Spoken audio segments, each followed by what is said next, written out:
Moment के बाद जिसको आपने पढ़ लिया है, अब हम लोग आ रहे हैं नेक्स्ट लेक्चर पे जो इक्विलिब्रियम ऑफ अ बॉडी है। ये बहुत इंपॉर्टेंट लेक्चर है। इसके ऊपर 5 से 6 मार्क्स के क्वेश्चंस आते हैं, तो आप लोग इसको आराम से देखिए, एंजॉय कीजिए। Have a nice day.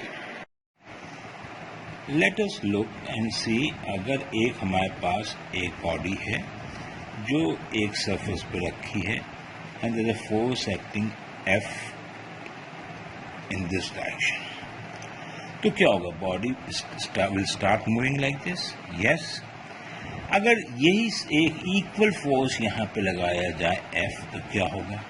Body move करेगी? No, because the sum of these forces is 0।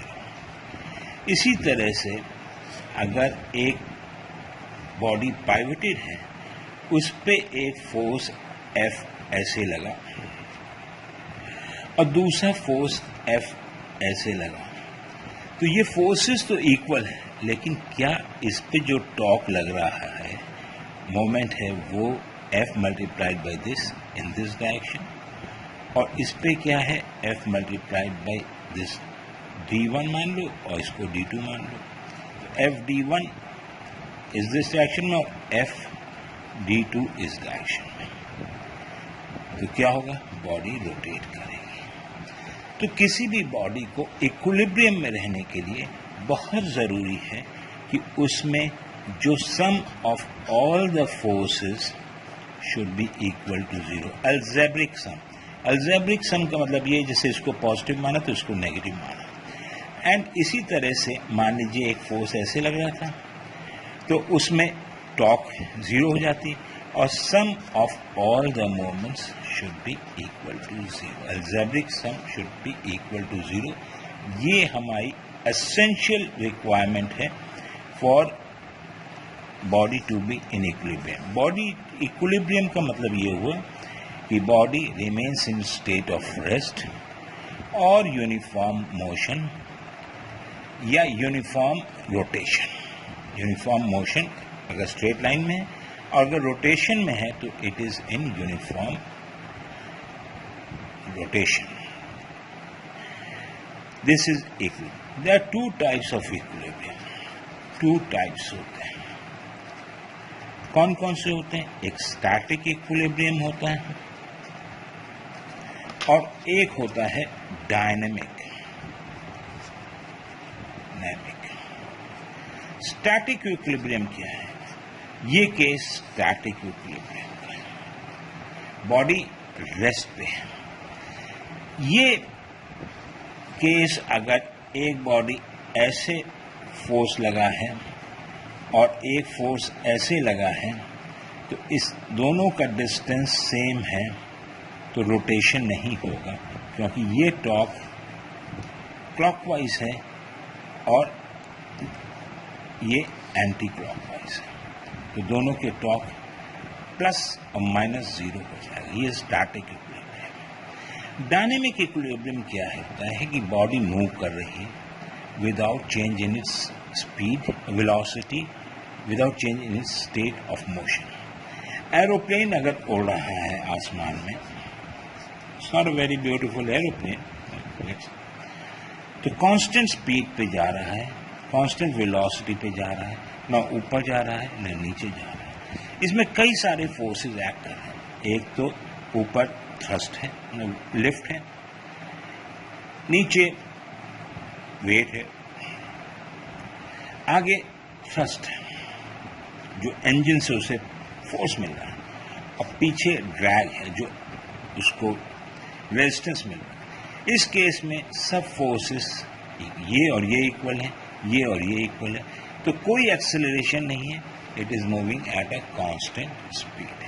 So here you will have to understand that for a equilibrium के लिए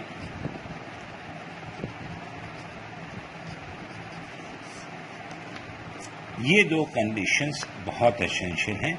सम of all the forces should be equal and sum of all the moments, algebraic sum, अगर plus और minus दोनों मिला के should be equal to 0। Now we will go on the special case of pivoted bodies. Pivoted bodies के case को हम लोग अब देखें। ओके, हम लोगों ने अभी तक पढ़ा था कि इक्विलिब्रियम के लिए क्या होना चाहिए, लेकिन अगर कोई बॉडी पाइवोटेड है, पाइवोटेड मतलब यहां से घूम सकती है इस एक्सिस पे, ये एक्सिस हुआ जो वर्टिकल एक्सिस है, इस पे घूमेगी। अगर फोर्स F1 लग रहा है, 5 न्यूटन का लग रहा है, और यहाँ पे 1 मीटर है, तो कितना टॉर्क हुआ? 5 newton multiplied by 1 metre, that is 5 newton metre. और क्या साइन हुआ? एंटी क्लॉकवाइज, तो हम प्लस साइन देंगे। दूसरा एक टॉर्क लग रहा है इसी में, ये 4 न्यूटन है और फोर्स है, और डिस्टेंस 1.25 मीटर। तो ये टॉर्क क्या है? 4 into 1.25 newton metre. Yes, force multiplied by moment arm. Sign क्या होगा? नेगेटिव, तो ये होगा -5 न्यूटन। तो क्या हुआ टोटल सम? टोटल अलजेब्रिक सम हुआ 4 plus 5 minus 5 is equal to 0 Newton. तो ये pivoted body will be in equilibrium अगर sum of all the algebraic moments is 0, या हम इसको इस तरह से भी कह सकते हैं कि एंटी क्लॉकवाइज का moment should be equal to clockwise moment in magnitude. इसको हम प्रिंसिपल ऑफ मोमेंट्स भी कहते हैं। उसमें ये कहते हैं कि कोई भी बॉडी अगर पाइवोटेड है और वो इक्विलिब्रियम में है, तो sum of the clockwise moment, इसको कहेंगे sum of clockwise moment is equal to sum of anti clockwise moment. This is for a body pivoted. Pivoted मतलब घूम सकती है इन इक्विलिब्रियम, राइट। ये बहुत जरूरी है और इसी को प्रिंसिपल ऑफ मोमेंट कहते हैं। एक क्वेश्चन ये आप पूछेंगे कि भाई यहाँ पे 4 न्यूटन लग रहा है, 5 न्यूटन लग रहा है, तो ये बॉडी मूव क्यों नहीं कर रही? इसलिए क्योंकि ये जो पाइवट है, ये जो इसकी नीडल है या इसमें जो शाफ्ट पड़ा लगा हुआ है, वो उल्टा 9 न्यूटन का फोर्स लगा रहा है, इसका और इसका बराबर। तो इस बॉडी पे जो फोर्सेस लग रहे हैं वो 9 न्यूटन, 4 न्यूटन, 5 न्यूटन, तो इनका सम ऑफ फोर्सेस भी 0 है। सम ऑफ फोर्सेस भी 0 है और सम अलजेब्रिक सम ऑफ। तो प्रिंसिपल ऑफ मोमेंट याद रखिएगा, इससे हम लोग आगे की कुछ क्वेश्चंस आंसर्स करेंगे और इसके बाद आपको बहुत आसानी हो जाएगी समझने। ओके, जो भी हम प्रॉब्लम बैलेंसिंग की या मोमेंट्स पे करवाएंगे, उसमें आपको ये बहुत ध्यान रखना है कि फिगर अच्छी तरह से बने। सपोज एक क्वेश्चन ये है, a metre scale is balanced horizontally as shown in the picture. Picture उन्होंने ऑलरेडी बना दी है। ये एक मीटर स्केल है, एक यहाँ पे वेट W है और एक यहाँ पे वेट 6 kg। ये 60 सेंटीमीटर यहां से है। 1 मीटर में कितने सेंटीमीटर होते हैं? 100 सेंटीमीटर। तो ये बैलेंस कितना होगा? ये 40 सेंटीमीटर। ये पाइवट है, इसको नाइफ एज भी कहते हैं। ये पाइवट है। तो इसमें it is a massless scale, इसका कोई मास नहीं। अगर मास होता तो यहाँ 50 सेंटीमीटर पे सेंटर पे हम लोग मानते हैं कि मास नीचे आता। अब इस केस में अगर आप देखेंगे तो हम लोग करेंगे, ठीक है, ये ऐसे बैलेंस्ड है। तो बैलेंस्ड है मतलब इट इज इन इक्विलिब्रियम। तो by the principle of using principle, ये लिखना पड़ेगा आपको, moments, sum of clockwise moment is equal to sum of anti clockwise moment. हमें यह पता लगाने को कहा गया कि W कितना है। तो अब W क्या करेगा, इसको ऐसे घुमाने की कोशिश करेगा, ये क्लॉकवाइज हो गया, और ये क्या करेगा, इसको ऐसे घुमाने की कोशिश करेगा। आप यहाँ पर बैलेंस कर रखा है, अगर ये वेट लगाएंगे तो ये ऐसे घूमेगा, ये वेट लगाएंगे तो ये ऐसे, तो ये एंटी क्लॉकवाइज मोमेंट करेगा और ये क्लॉकवाइज।